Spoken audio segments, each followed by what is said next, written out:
حضرت سلطان باہو رحمۃ اللہ علیہ فرماتے ہیں کہ اللہ تعالیٰ نے آدمی کے سانس کے اوپر فرشتہ مقرر کیا ہوا ہے کہ جب آدمی سانس لیتا ہے وہ فرشتہ اس سانس کو پکڑ کے اللہ کی بارگاہ میں لے جاتا ہے. اللہ تعالیٰ اس سانس پہ نظر فرماتے ہیں. اگر وہ سانس اللہ کے ذکر میں اور اللہ کی یاد میں نکلا ہو, اللہ تعالیٰ اس پہ اپنے رحم و کرم کی نظر فرماتے ہیں اور وہ فرشتہ اس سانس کو واپس آدمی کے وجود میں لوٹا دیتا ہے, جس سے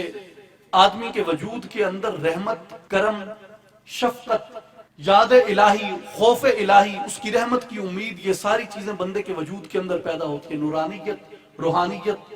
یہ مراتب انسان کے وجود میں پیدا ہوتے ہیں. اور اگر وہ سانس اللہ کے ذکر سے غافل ہو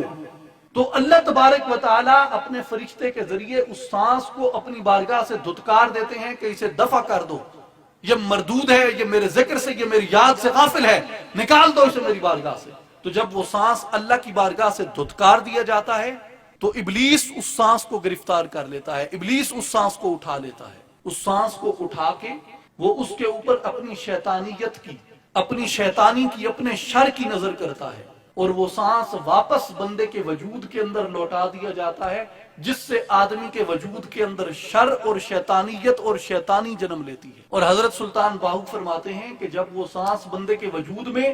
شیطان کی نظر سے مزین, شیطان کی شیطانیت سے آلودہ وہ سانس جب لوٹایا جاتا ہے تو اس سانس سے آدمی کے دل کے اوپر ایک سیاہ رنگ کا نقطہ لگ جاتا ہے. اور آپ فرماتے ہیں کہ جب وہ دوسرا سانس لیتا ہے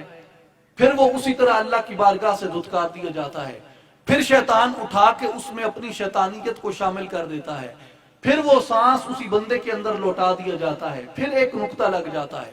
پھر تیسرے سانس سے نقطہ لگ گیا, پھر 10ویں سانس سے, پھر 50ویں سانس سے, یہاں تک کہ نقطے لگتے لگتے لگتے اتنے نقطے ہو جاتے ہیں کہ آدمی کے دل پورے کا پورا سیاہ ہو جاتا ہے, آدمی کا قلب مکمل طور پہ سیاہ ہو جاتا ہے. اور جب آدمی کا قلب سیاہ ہو جاتا ہے اللہ تعالیٰ نے فرمایا کہ وَلَا تُطِعْ مَنْ أَغْفَلْنَا قَلْبَهُ عَنْ ذِكْرِنَا,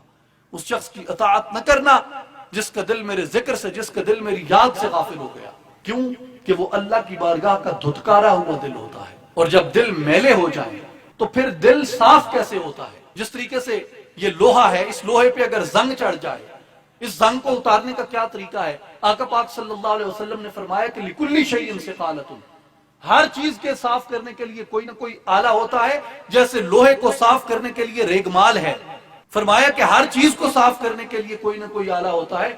اگر دلوں پہ زنگ چڑھ جائے, اگر دل سیاہ اور تاریک ہو جائیں, فرمایا وَسِقَالَةُ الْقُلُوبِ ذِكْرُ اللَّهِ تَعَالَى, دلوں کو صاف کرنے کے لیے اللہ کا ذکر اختیار کریں.